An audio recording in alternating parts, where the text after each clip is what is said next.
السلام عليكم ورحمة الله وبركاته. كلانتي وعنا وناكسن داوديال ku soo dhawaada barnaamijkeena Jaynta Nafta Alkani waa sababka media-na waxaan hayqariyaan samakaab Cabdi Aadan maantana waxaynu daawadayal ku soo qaadan doonaa barnaamijkeena Jaynta Nafta 5 asbaabood oo kamid ah asbaabaha dhaliya faqriga 5 shay oo ku horseedaysa saboolnimo.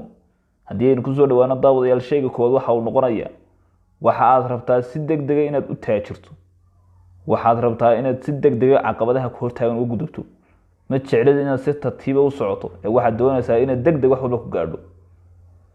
Subaxii ayaad beerataa, galabtiina waxaad doonaysaa inaad goosato.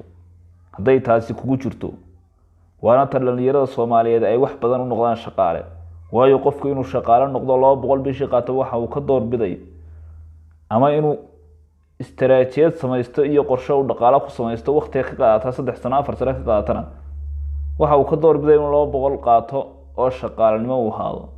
taasina waa sababta keenaysa inuu wax badan ku noolaado faqiirnimo, inuu wax badan shaqaale ahaado.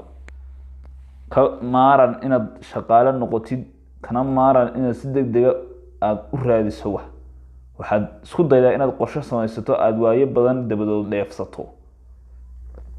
shayga labaad waxaanad iimaansan wixii Ilaahay ku siiyay, waxaad jeceshahay inaad ka kordhi markasta ku waalatid.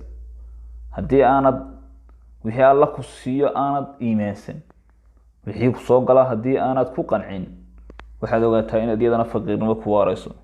qisa la soo wariyay nin kamid ah dadkii hore ayaa boqor baa u ballan qaaday, ama ninkan horta waxa uu ahaa nin beerata, kadibna waxa la yiri beer weyn baa lagu siinayaa, beertaasna waxa lagu cabirayaa inta aad hal maalin soo marto, bimaana maalin soco inta gobolku halku kugu dhaco gobolku subaxii marka dhaqaado halka gobolku kugu dhaco markaad marayso ayaad helaysaa, intaas lagu siinayaa. laakiin shardiga loo raaciyaa waa inaad bartii ku soo noqotaa aad ka bilowday socodka. ninkii waxa uu sameeyay inuu subaxii salaadii cararo, maalintii oo dhan uu ordo, casar gaabadkii uu isarkay soo meel fog orday sii socda. kadibna wuxuu si shardigu waa ka yahay inaad meesha socodka ka bilowday ku noqotee ka gaad. xoog buu soo cararay ninkii, wuxuu soo ordaba qorraxdu markay dhacday buu soo gaaray meeshii, balse nasiib darro markuu meeshii soo gaaray waxa ku dhacday inuu ninkii xiiq iyo daalkii ka soo gaaray awadii intuu dhulka ku dhaco wadnuhu istaago sidiina ku dhinto. halka waxa ku dhaaftay beertii, saw wuxuu islahaa dhulka badso, balse waxa ku dhacday inuu waayo naftiisii. waa inaad wixii ku soo gala ee Ilaahay ku siiyay aad ku qanacdaa, lana fariisataa oo maamulataa. laakiin haddii aad wax kala ilayso, haddii aad qof kale irsiqiisa duulaan ku noqoto, waxaad ogaataa inaad horumarayn.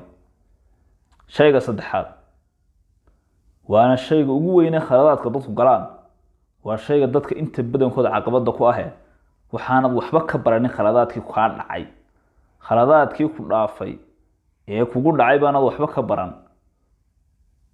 halkaana maansada yar baan ka curiyay, waxaanay oranaysaa wixii adiga kugu dhaca dhibaatada ku qoran meel, xoolaha dhubaho dhugmo loogu deeqini, caqligaagu yuu dhiman, waqtiyada ku dhaafana darsi bay ka dhigan yihiin, qalbigaaga lagu dhigay dhugmo yeelo weligaa. qodobka afraad waxaad leedahay balwad.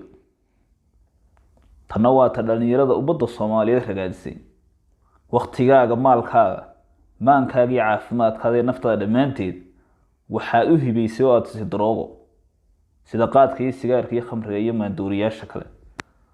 waxaa tahay qof maandooriyaha iyo daroogada waqtigiisa iyo maalkiisa iyo caqligiisa iyo cimrigiisa intaba ku iibsada. haddii ay taasi jirto oo taasi kugu dhacdo, waxaad ogaataa inaad horumarayn.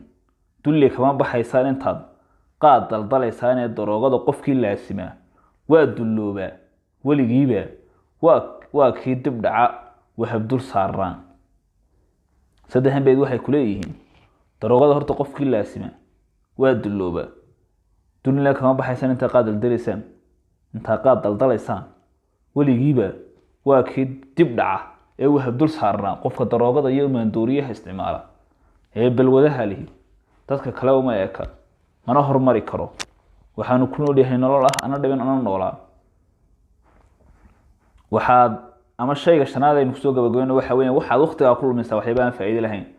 waxyaabaha in fi aakhirina ku anfacayn ayaa waqtiga ku bixisaa kalina waa ka mushkiladda ugu weyn lafteedu ee haysta Soomaali waxa waqtiga ka qaaday sheekay meherad ka sheekayaan falanqeynaya siyaasad falanqeeyaan aanay waxba ka bedelayn iyo inay meel ka hadlaan oo meel la fadhiya waxaanay kugu oranayaan iyagoo meel fadhiyo aan far dhaqaajin wadanka waxa ka jira camal la'aan waxaan ku sugannahay faqiirnimo waxba kaba soo baxaya wadanka inta aad fadhido ee aad meel ka sheekanayso waxaad ogaataa inaan waxba ku kordhin inaad cilmi faa'iideysan karin inaad adduunyo dhaqan karin inaad horumar samayn karin Soomaalidu waxay ku mahmaadaa xagla laaban xoolo kuma yimaadaani nin walba iminka waa inaad faydka gunteed iskaga dhigtaa waa inaad ku dadaashaa inaad xoogsato haddii si aad meel fadhiisto waqtiga kulmayso waxaan faa'iido lahayn if iyo aakhiro waxaad ogaataa in ifkana aad khasaarayso aakhirana lagu weydiiyo waqtigaaga